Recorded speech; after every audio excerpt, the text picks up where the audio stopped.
Projekt Dostopnost do kulturne dediščine ranljivim skupinam, ki ga financirata Evropska unija in Ministrstvo za kulturo, poteka v sodelovanju s 7 državnimi muzeji.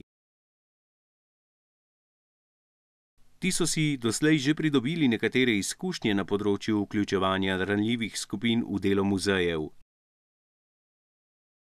Tako v Narodni galeriji v Ljubljani vsako sredo ob 16:30 organizirajo brezplačna vodenja s tolmačem slovenskega znakovnega jezika.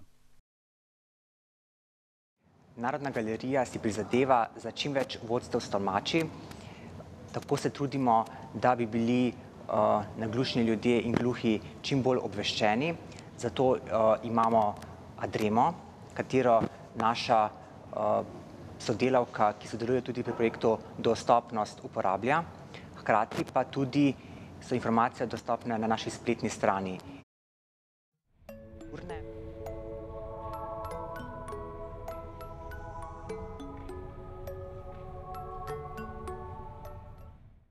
Zakaj je tolmač potreben, če pa gluhi lahko vidijo razstavljena umetniška dela? Moje mnenje je, da bi mogla postati to pravica vsakega gluhega oziroma naglušnega posameznika. Zato, ker je drugače, če prideš v muzej in greš na voden ogled razstave, kjer ti nekdo do potankosti razloži, kaj določena slika pomeni, ne samo, da prebereš spodnji napis pod sliko.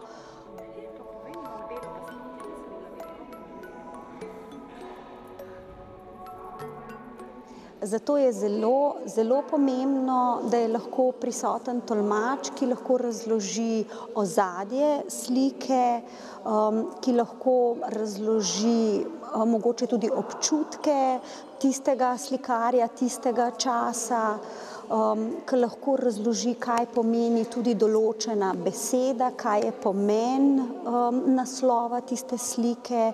In mislim, da je zelo važno, da je v galerijah prisoten poleg vodenja, vodiča, tudi tolmač zraven.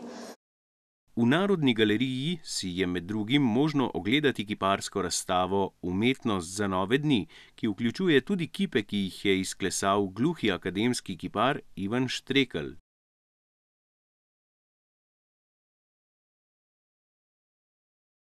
O izredno nadarjenem, a prepogosto spregledanem gluhem kiparju je knjigo napisala gluha likovna pedagoginja Petra Rezar.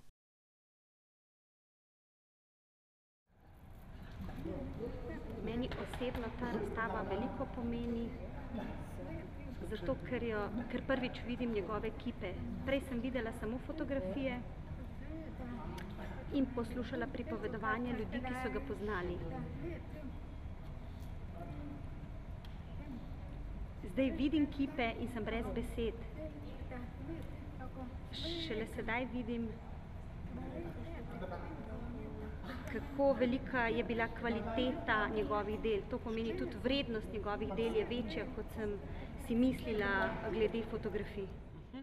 Na razstavo so prišli tudi nekateri prijatelji Ivana Štreklja, ki so imeli prvič v življenju priložnost videti njegova dela, pa tudi izkusiti vodenje po muzeju s tolmačko slovenskega znakovnega jezika.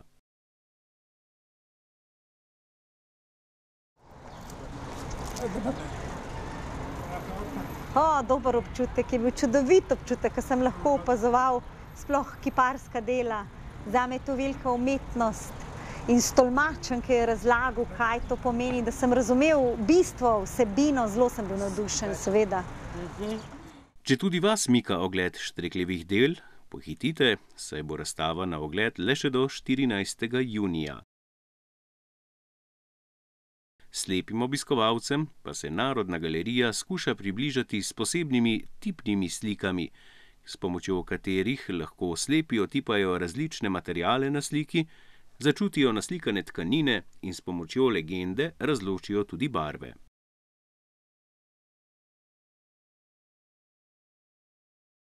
Slika je v Narodni galeriji postavljena pred original Luize Pesjakove, ampak njena velikost je prilagojena, pomanjšana je z razlogom, ker je takšna velikost najbolj primerna, da jo lahko človek obvlada z 2 dlanema.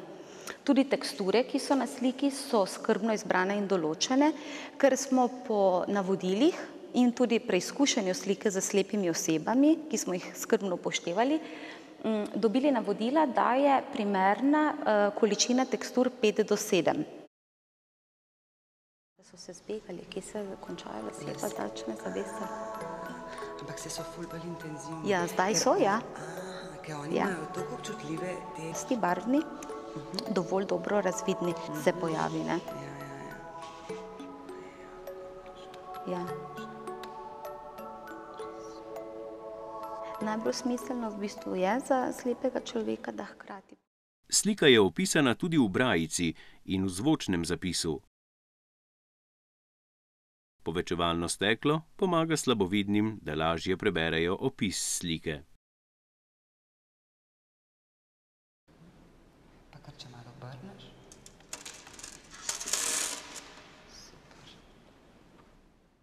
V okviru projekta poteka tudi gostujoči program za otroke, ki zaradi različnih ovir ne morejo hoditi v muzeje.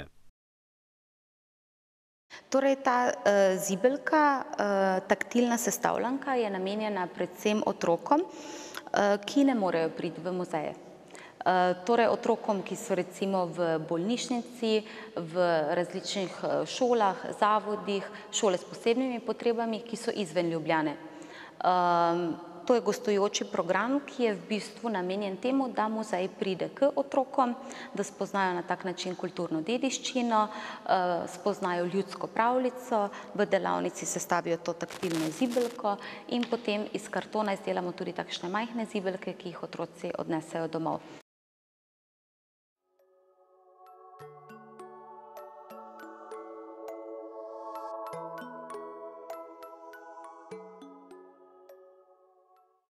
V projekt Dostopnost kulturne dediščine ranljivim skupinam so seveda vključeni tudi predstavniki gluhih in naglušnih.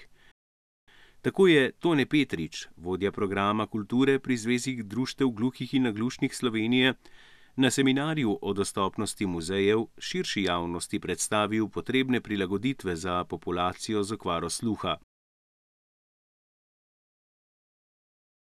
Gluhi si želijo več vodenj v znakovnem jeziku in opisov umetniških del v videoobliki, naglušnim pa bi ob vodstvih koristil FM sistem ali vgrajena indukcijska zanka. Ustvarjalci projekta si želijo čim več kulturnih institucij spodbuditi, da svoje vsebine prilagodijo senzornim invalidom. Hkrati pa želijo med gluhimi in naglušnimi, slepimi in drugimi ranljivimi skupinami dvigniti zanimanje za kulturne vsebine in tudi za delo v kulturi.